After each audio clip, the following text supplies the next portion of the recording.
যাদেরকে তোমরা হুজুর বলেছিলে, মোল্লা বলেছিলে, আজ সে মোল্লাতন্ত্রের বিজয় হয়েছে।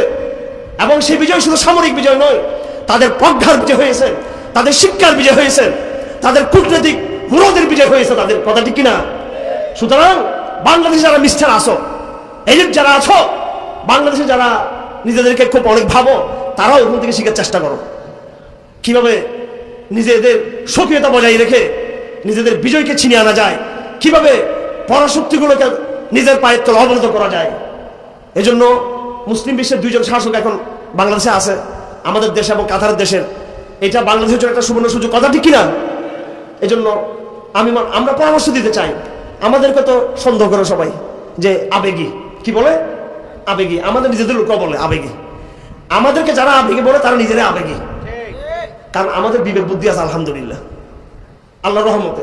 আমরা চিন্তা করি। আপনাদের কি বিশ্বাস আছে? চাপাবাজি না ভাই, চাপাবাজি ছাড়া বলতেছি। পাগড়ি তো দেখছেন আপনারা, ঠিক আছে, পাগড়ি পড়লাম, রাষ্ট্র চালাইতে পারবো যে আমি নিজের কথা বলতেছি আলহামদুলিল্লাহ, আল্লাহর ভরসা করে। হ্যাঁ, এটা বিশ্বাস আছে না আপনাদের? আপনাদের শিক্ষামন্ত্রী নফল ভাই আমাদের চট্টগ্রামের একসাথে, আমরা এরা পারিবারিকভাবে চট্টগ্রামে, আল্লাহ আমাকে অহংকার থেকে রক্ষা করুক। আমি কোনো কথা এখানে পারিবারিক পরিচয় দেওয়ার জন্য আসিনি।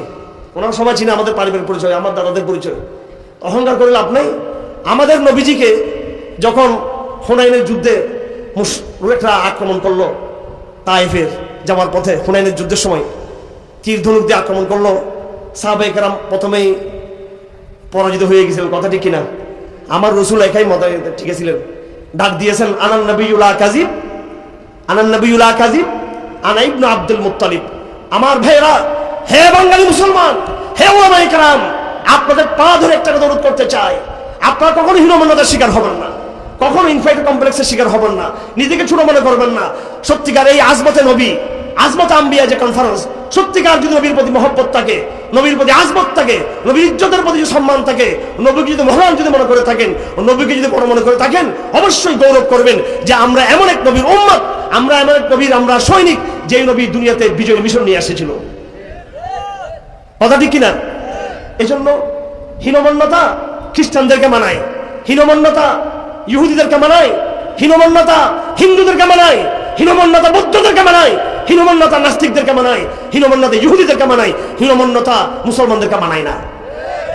আমরা আজমতে নবী, এটা শুধু আমাদের শিরোনাম নয়, বরং এটা আমাদের স্বপ্ন, এটা আমাদের অঙ্গীকার, এটা আমাদের আগামী দিনের এজেন্ডা ইনশাআল্লাহ আজিজ।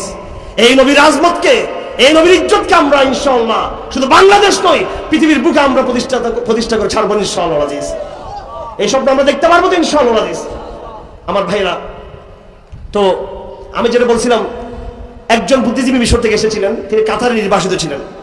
তিনি বলেছিলেন এই শিক্ষা ব্যবস্থা সম্পর্কে যে বর্তমান আধুনিক জাহেলিয়াতের শিক্ষা ব্যবস্থা আপনাকে পুরোপুরি নাস্তিক, ডাইরেক্ট কাফের বানিয়ে দিবে না। কি বানিয়ে দিবে? নাস্তিক, ডাইরেক্ট কাফের বানাবে না। বেশিরভাগ লোককে কি বানিয়ে দিবে? বর্তমান শিক্ষা ব্যবস্থা সংশয়বাদী বানিয়ে দিবে। সংশয়বাদ হচ্ছে প্রথম স্টেজ, প্রথম ধাপ। দ্বিতীয় ধাপে আপনার নাস্তিক তৈরি হবে। একজন মানুষ প্রথমেই কিন্তু নাস্তিক হয় না। ভালো করে কথা শুনবেন। আমাদের দেশে নাস্তিকদের উৎপাত বেড়ে গেছে, বাড়তে বাড়তে বাড়তে বাড়তে এমন পর্যায়ে চলে গিয়েছিল 2013 সালে তারা মনে করেছিল বাংলাদেশ নাস্তিকদের বাংলাদেশ। হ্যাঁ, সবুজ বাংলাদেশ, নাস্তিকের বাংলাদেশ। সামনে তারা কোনো প্রতিরোধ দেখে নেই। তারা মনে করেছিল না, বাংলাদেশটা নাস্তিকদের বাংলাদেশ। আলহামদুলিল্লাহ, নাস্তিকরা যখন নাকি তাদের জানান দিল, শাহবাগ প্রতিষ্ঠা করলো এবং সমস্ত ওলামায়ে কেরাম ভীত সন্ত্রস্ত হয়ে গেলেন। দিন দিন তাদের স্রোত বাড়তেছিল, তাদের প্রভাব বিস্তার হচ্ছিল। বাংলাদেশের সমস্ত মিডিয়া তাদের পক্ষে চলে গিয়েছিল। আপনাদেরকে মনে আছে? সকল বুদ্ধিজীবী তাদের পক্ষে অবস্থান করেছিল। রাষ্ট্র প্রথমে তাদের পক্ষে বিপক্ষ ছিল, পরে রাষ্ট্র তাদের পক্ষে চলে গেল। বাংলাদেশের গোয়েন্দা সংস্থাগুলো তাদের পক্ষে চলে গেল। আলহামদুলিল্লাহ, আল্লাহ পাক সাহায্য করেছেন। চট্টগ্রাম থেকে একজন মর্দে মুজাহিদ আহমদ শফি রহমতুল্লাহ আলাইহি এবং তার সঙ্গে জুনায়েদ বাবনগরী, আমি দায়িত্ব নিয়ে বলতে চাই, এই দুইজন ছাড়া প্রথমে কেউ ছিল না আমাদের সাথে। এই কথা আমি দায়িত্ব নিয়ে বলতে চাই।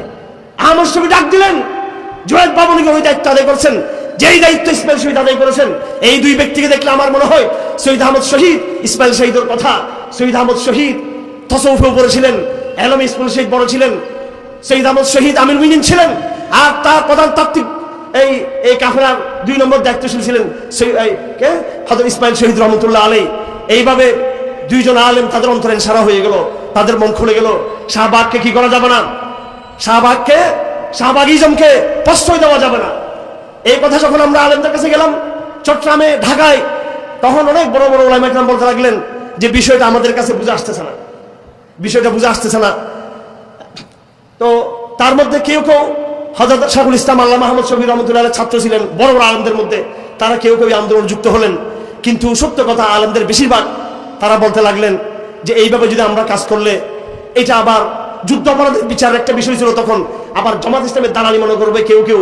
এই জন্য অনেক ওলামা ইকরাম এই আন্দোলনের পদে যুক্ত হন নাই। কিন্তু জামাতের দালালি করতে প্রশ্নই আসে না। জামাত যদি আমাদেরকে কিছু করতো সেটা আমরা জানতাম, যেহেতু এই আন্দোলনে আমরা অগ্রভাগে ছিলাম। আমার ভাইরা একদম অগ্রভাগে ছিলাম আমরা এই আন্দোলনে। ফেব্রুয়ারিতে যখন শাহবাগের যখন প্রতিষ্ঠা হয়, তখন আমরা আহমদ শফির দরবারে গেলাম, জুনায়েদ বাবুরগি সাহেবের কাছে গেলাম। আমরা হেফাজতের চট্টগ্রামের মাত্র 3-4 জন যুবক তরুণ, 5-6 জন হইলাম আমরা একসাথে। এরপরে ধাপে ধাপে আমরা কর্মসূচি হাতে নিলাম। আমার ভাইরা, এই নাস্তিকরা যারা শাহবাগে এসেছিল, এই শাহবাগ প্রতিষ্ঠা যখন হয় তার আগে তারা অনলাইনে ধর্মকারী, মুক্তমনা, সামহারিন, অসংখ্য ব্লগ তারা তৈরি করে। আমরা তখন ঘুমিয়েছিলাম। বাংলাদেশে তখন ইন্টারনেটের রাস্তাতে জোয়ার শুরু হইতেছিল। নাউজুবিল্লাহ, যে জিনিস আমেরিকা সাহস পায় নাই, ভারত সাহস পায় নাই, ব্রিটেন সাহস পায় নাই, এটা বলতে লজ্জা লাগতেছে। আমাদের নবীজির আম্মা আয়েশার নাউজুবিল্লাহ আস্তাগফিরুল্লাহ উলঙ্গ উলঙ্গ ছবি ওদের ওয়েবসাইটে। তখন 2012 সালে ইউনিসেফ অফ মুসলিম আমেরিকার একটা চলচ্চিত্র প্রকাশ হয়েছিল। সমস্ত ওলামা ইকরাম তার বিরুদ্ধে নামলেন এবং লালদিঘিতে আহমদ শফি রহমতুল্লাহ আলাইহি ডাক দিলেন। সম্ভবত সেটা সেপ্টেম্বর অক্টোবর মাস ছিল, বৃষ্টি পড়তেছিল। বৃষ্টিতে আমাদের স্টেজ পুরো ভেঙে গিয়েছিল, একদম পানি পড়ে অজুর ধারা বৃষ্টিতে। আমি দেখেছি আহমদ শফি রহমতুল্লাহকে যখন নিয়ে যাচ্ছিলাম আমাদের বাসা থেকে, তাকে আমরা মোবাইলে এই ময়দানের অবস্থা সম্পর্কে জানালাম যে হুজুর, লাখ লাখ ছাত্র মাঠে আসছে, প্রচুর বৃষ্টি হচ্ছে, এখন তারা আপনার পক্ষে আছে। তখন হুজুর নারে তাকবীর স্লোগান শুনে আমাদের বাসায় তিনি কান্না করে দিলেন। আমরা বললাম যে বৃষ্টি হচ্ছে, এখন আপনি যাবেন, কি অবস্থা? হুজুর বললেন না, বৃষ্টি হোক, তিনি রওনা দিবেন। এই বৃষ্টি ভেজা আহমদ শফি রহমতুল্লাহ নিজে বৃষ্টি ভিজে ভিজে সে সমাবেশ করেছিলেন রাসূলুল্লাহর বিরুদ্ধে। যে চলচ্চিত্র আমেরিকাতে বের হয়েছিল, আমার ভাইরা, ওই চলচ্চিত্রে ওই রকম বেয়াদবি করে নাই যে বেয়াদবিগুলো বাংলাদেশের শাহবাগী নাস্তিকরা আমার নবীজির সাথে করেছিল। আমার ভাইরা, অন্তর্বুক ফেলে যায়। এমন এক সেঞ্চুরি মুহূর্ত পর্যন্ত আমাদের প্রথমে কষ্ট হয়েছিল ওলামা ইকরাম ঐক্যবদ্ধ করতে। এজন্য আপনি যখন ডাক দিবেন, প্রথমে আমি সবাইকে পাবেন না, আপনি হকের উপর ইস্তেকামত থাকবেন। হাদিস শরীফ আছে, সুফিয়ান বলেন, এটা সুফিয়ান ইবনে ওই হযরত সুফিয়ান বলতে মুয়াবিয়ার আব্বা, উনি নয়, উনি হলেন আরেক সুফিয়ান। তিনি রিওয়ায়াত করেন যে রাসূলুল্লাহ থেকে বলেন, ইয়া রাসূলুল্লাহ, আপনি আমাকে ছোট্ট একটা কথা বলেন, এমন কথা যে সম্পর্কে আমি আপনার পরে আর কেউ যেন জিজ্ঞেস করতে না হয়। রাসূলুল্লাহ বলেন, কুল আমানতু বিল্লাহ সুম্মা ইসতাকিম, তুমি বলো আমানতু বিল্লাহ, এরপর তুমি ইস্তেকামত থাকো। আমার ভাইয়েরা, আজকে আমাদেরকে যেটা শিক্ষা নিতে হবে সেটা হলো, আমার সাথে কয়জন আছে, আমার সাথে কি পরিমাণ টাকা পয়সা আছে, আমার সাথে কয়টা সেলিব্রিটি আছে, সেটা আমার দেখার বিষয় নয়। প্রথম দেখতে হবে আমার আদর্শ ঠিক আছে কিনা, কথা ঠিক কিনা, আমার চিন্তা, আদর্শ, আকীদা ঠিক আছে কিনা। এরপরে দেখবো সেই আকীদার উপরে, চিন্তার উপরে আমার মধ্যে ইস্তেকামত আছে কিনা। আপনি যখন ইস্তেকামতে থাকবেন, আল্লাহ পাক আপনি টিকিয়ে ফেলবেন ইনশাআল্লাহ আজিজ। এরপরে যারা আপনার ডাকে আসে নাই, তারাও কিন্তু আপনার ডাকে আসার জন্য তারা চেষ্টা করবে।